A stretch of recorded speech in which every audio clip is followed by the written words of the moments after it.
Look out, it's your boy Ashy Knuckles giving you my post-fight thoughts of the fight week. Molina, I'll start with Molina Kirkland. I'll try not to be too long-winded on any of these fights. The Molina Kirkland fight, everybody was really stoked about that. Everybody felt that this would be the fight of the night. Both fighters came in tip-top shape, making weight. And on fight night, they went at each other. From the looks of things, you know, we already knew what to expect from James Kirkland.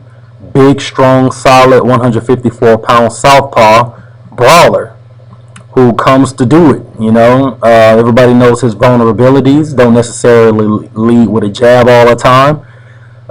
Keeps his hands at his waist a lot of the times. Most fighters usually do it when they're out of their opponent's punching range, but with James Kirkland, you know, he does it when he's out of their punching range. He does it when he's in their punching range. It's just one of the things he's going to have to really fix if he thinks he's going to get in the ring with the likes of Sergio Martinez and the rest of the guys who are the top-notch upper echelon opponents in the 154-pound division. He has flaws, but he has such a tremendous upside that even with the flaws, whoever gets in the ring with him is going to have some problems. So Molina did have some problems against James Kirkland.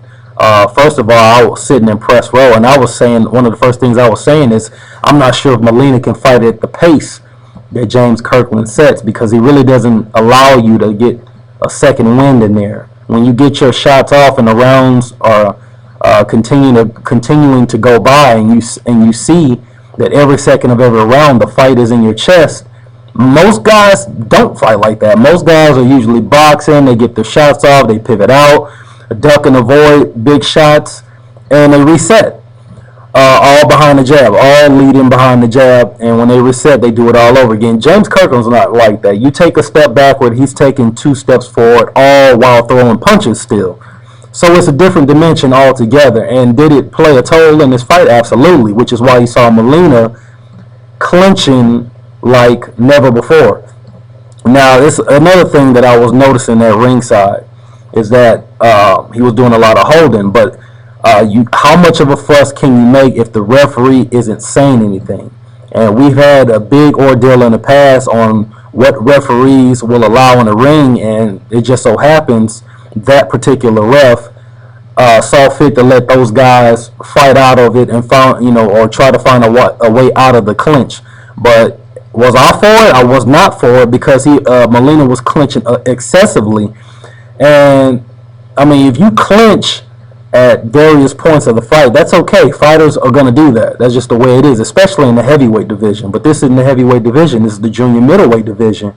And at some point, the referee should have saw that the blatant clinching was a result of him not being able to fight at the pace that James sets.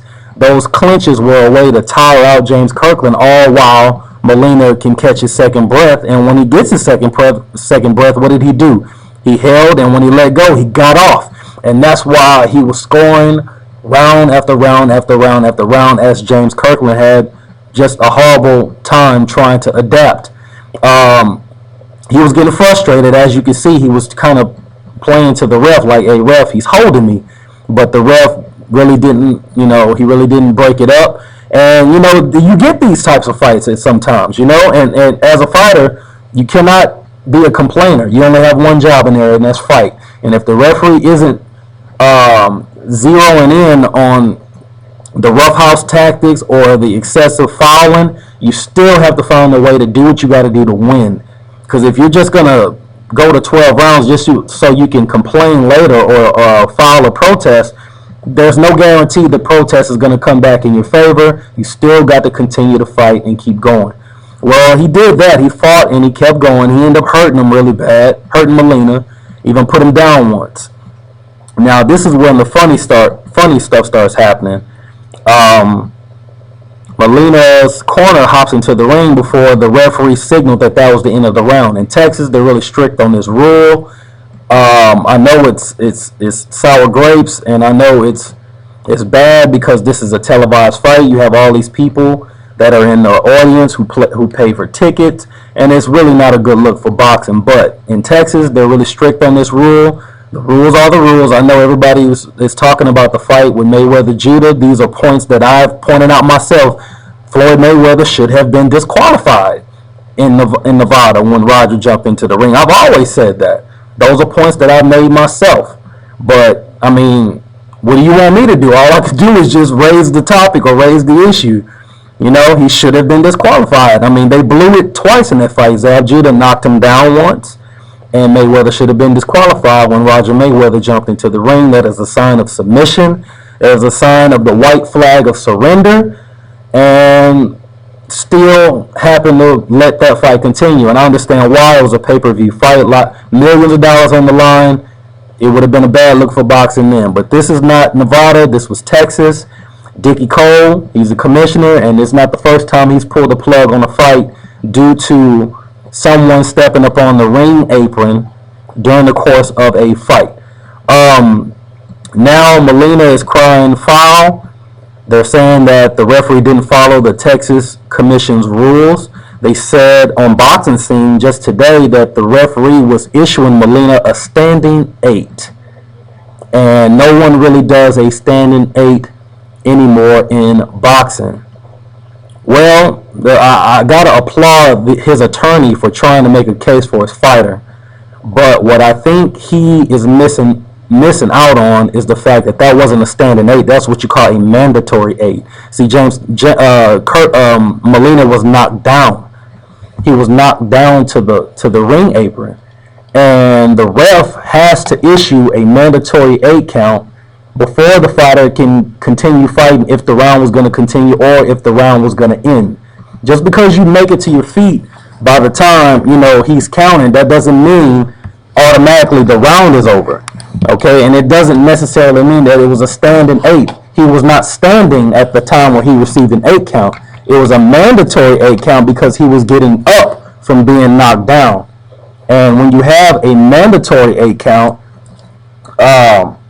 that's when a guy has touched the canvas, and if he's ready to get up and start fighting, he can fight, but they still have to finish the count to at least 8. That's why you see most referees counting to 8 whenever a guy get off the ring and he's ready to continue fighting. That's not a standing 8 count. That's a mandatory 8 count.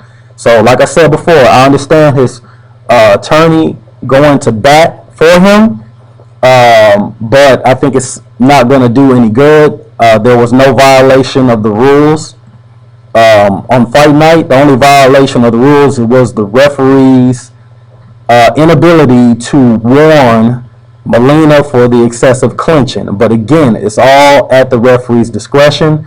Even the disqualification is at the referee's discretion. But like I said, the commissioner was there, Dickie Cole, and Dickie Cole gave Shorley, I forget the referee's name. He gave him the go-ahead to go ahead and disqualify Team Molina for entering into the ring when it should only be a referee and 2 combatants. Sucks for Molina. He was doing well. He was scoring. He was eluding a lot of big shots. He was using his dips. He was using angles. He was pivoting very well. He was on his way to a victory. And it really sucks. That is, if he would have been able to continue. It did look like James Kirkland was walking him down, was finally getting to him and hurting him. I think the pace of the fight was starting to catch up to Molina, but we will never know because the fight was discontinued. It was called a disqualification. It sucks. I would like to see a rematch. I don't think it will happen. I think they're finally going to get James Kirkland the title shot he deserves. And I guess maybe his first defense, if he is victorious and winning the world title, can be Molina. It remains to be seen.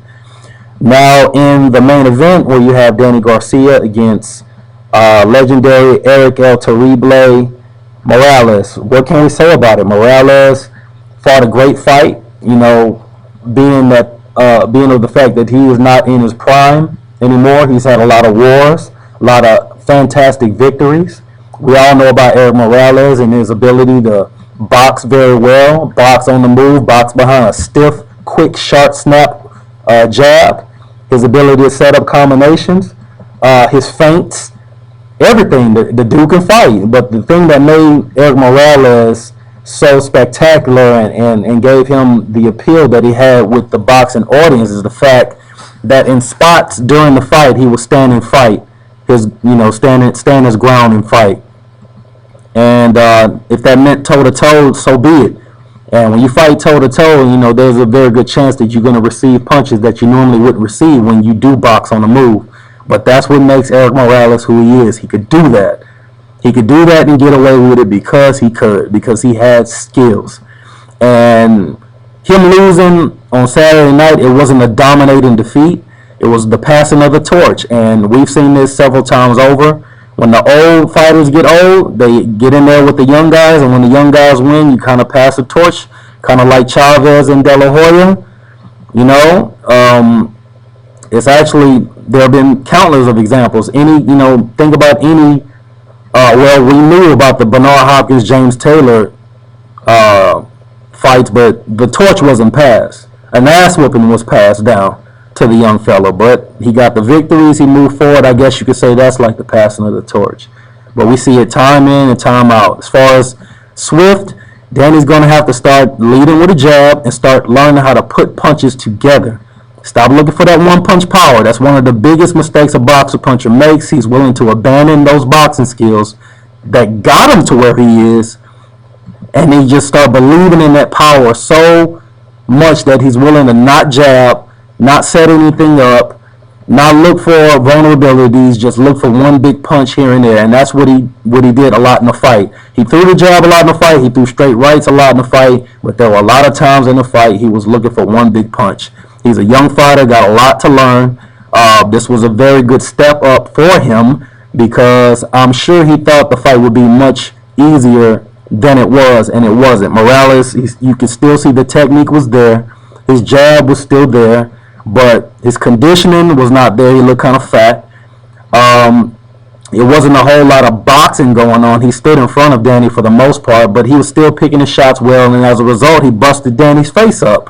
But you begin to see the toll of the punches as the fight went by. I was telling guys all in the arena, man, that young kid Danny, he got stones in his hands, man. The dude can punch, and he has a very underrated chin. He takes a very good punch, but like I've said in previous videos in the past, you don't want to be a guy that it's good to be known that to be able to take a punch, but you don't want to be known as a fighter that takes punches. Because if you're known as a guy that takes punches, you're going to have a short career because the body is not meant to endure punishment year after year after year after year. You're not a machine. You're human. And over time, that's wear and tear, and you will end up having a short shelf life in the sport of boxing. We've seen it with many fighters in the past. We're going to continue to see it. So if that's not something he's willing to fix, it may be a case where Danny has a short shelf life as a professional fighter. If that's the case, you need to go and get as much money as possible. But he has a Olympic pedigree, an extended amateur background, winning 2 national titles. He has a tremendous upside. He's undefeated. He has everything in his corner that's in his favor, and he's in a great spot where there's just a great knowledge of boxing in the city of Philadelphia. So everything that he needs, he can get right where he is. So I think most people should probably keep a lookout for Danny. I think there's nothing but upside there, but it remains to be seen. He got called out at the post-fight press conference, and it's against a guy who Erik Morales was supposed to do his mandatory against. So I guess Danny's going to have to fulfill that. He's not a pay-per-view attraction. It doesn't warrant the type of, he doesn't generate the type of excitement and buzz and money that Erik Morales generates, or at least used to. So I definitely see the WBC enforcing that mandatory defense for Danny. So I think the very first defense will be against a Jose. I think that's who that is. I think a Jose is the mandatory tough fighter. So I look forward to seeing that. As far as the Zab Judah Vernon Paris fight, what do we say about Zab Judah? Whenever you think he's down and out, what does he do? He comes through again. A lot of people will call him Zab Judah shot. You're only as good as your last fight. And the tape, sometimes the tape lies. This is not football. It's not basketball. Sometimes you have a bad outing, and if that's what you base your hopes and dreams and your game plan on, is a dude's last fight, that doesn't necessarily mean he's going to fight the very same way when you see him. I mean, a case in point would be Shane Mosley. He's had many lackluster performances in the latter half of his career, but just when you think he's down and out, what do? He wins. So it wasn't surprising to see Zab Judah upset the young fox and Vernon Paris. Vernon Paris is very slick. He has another stellar amateur background. He's not the fastest guy, and he's definitely not the hardest puncher, but he goes to the body extremely well, and he knows how to set traps. But I think the difference in hand speed and experience and that southpaw stance really was to his detriment in his fight against Zab. Apparently, he thought all he had to do was just show up and hit Zab on the chin and the fight would be over. If that was the case, Zab would not be a 5-time world champion. It was a reason why this guy received all that hype when he was coming out of the amateurs into the pro game. I mean, he don't have like 11 to 14 first-round KOs for no reason. He got pop. He got big-time punch in that left hand. That left hand has always been NyQuil. Because once he gave you a dose of it, you were definitely going to sleep. And, it was the same thing for Vernon Paris. I think he hurt Vernon Paris early. And from that point, Vernon Paris was never able to get into the fight. And, Zab, he fought like he should have been fighting. First of all, he was circling to his right behind the southpaw jab, which is from his right hand. He kept his lead foot on the outside of Vernon Paris' lead foot, which made it very easy to turn Vernon Paris in the middle of the ring. And Vernon Paris was never really able to get his shots off because the target was not present. Zab Judah's always been a guy to move his head even when he's not engaging. He didn't do that so much when he fought Amir Khan. Amir Khan basically used Floyd Mayweather's blueprint to beat Zab Judah. He took Zab jab away, and that was the end of Zab Judah. Everything Zab does well comes off of his jab. If you take his jab from him, he's done. You know what I'm saying? But in this fight, Vernon Paris wasn't able to take away that jab. The jab set up everything, and once Zab got that jab on target and controlling the fight with it, Vernon Paris was just cooked. And, he's a young guy. He didn't have the experience at this level. Zab Judah's 34, showed that he's still relevant. I'm not saying he belongs with the upper echelon fighters in the world, but he definitely proved that he's at least the #1 ranked challenger for a world title again, which means that he's still relevant in the sport of boxing. How would he do in a rematch with Amir Khan? He probably won't get that if Amir Khan beats Lamont Peterson, but if Peterson wins, I definitely see Lamont Peterson sizing up with Zab Judah. They know each other really well. They've sparred together. Everybody spars each other any damn way. But they sparred each other. Zab has sparred both of them, Lamont and Anthony Peterson. And it's good work on both ends. They both give each other very, very solid work. So that would be a very good fight to watch. And for once, Zab Judah put it all together in a fight that was necessary for his career to continue, at least at the championship level. He dominated the fight from 1 to 9. Vernon Paris never got into the fight. He got hurt early, and from that point on, after he hurt Vernon Paris early in the fight, that pretty much was it for Mr. Paris. Zab was able to get off on him whenever he saw fit. He used the whole ring very well. He looked very strong in there. He looked very conditioned. He was boxing the entire fight. He looked very rhythmic. His conditioning looked above par. We usually see Zab fade late. And the only thing about Zab is he always had $1 million talent. That's never been a problem. If he can ever just keep it together mentally, there still is an upside to Zab. I've never really just been a Zab Judah fan. And oh my God, I've been so sick of people saying, oh, in shape and a focus Zab Judah, I mean, I'm so sick of hearing that. If you are a professional prize fighter and you have problems with focusing in the fight, hey, that just doesn't speak volume. I mean, that speaks volumes about you, but in a negative sense. So, good victory for him. Hopefully he can carry it over into something big. We'll see what happens with Zab. I thought BJ Flores did an excellent job commentating. Freddie Roach was also commentating for the Zab fight. Even though Freddie is a wealth of knowledge, I've been critical of him in the, on past videos. He is a wealth of knowledge. I won't take that away. He's been around a long time, and he's he's been fortunate to learn from one of the best to ever do it. And I just couldn't make out what he was saying. I just couldn't make it out. And I'm thinking, that's probably not the best situation to put Freddie in, is color commentary. I mean, unless you've been around the sport a long time and you're accustomed to hearing Freddie, most people who would be hearing him for the first time probably would have a hard time making out, his speech. But we all know that's due to the fight game. So you got to, let him do what he does and let him go ahead and do the color commentary and move on with it, But a good night of boxing, a little bit of controversy, but overall, I don't have too many complaints. And a lot of y'all probably do, and you have every right to. So, but until next time, man, this is just my thoughts. I try to keep it short.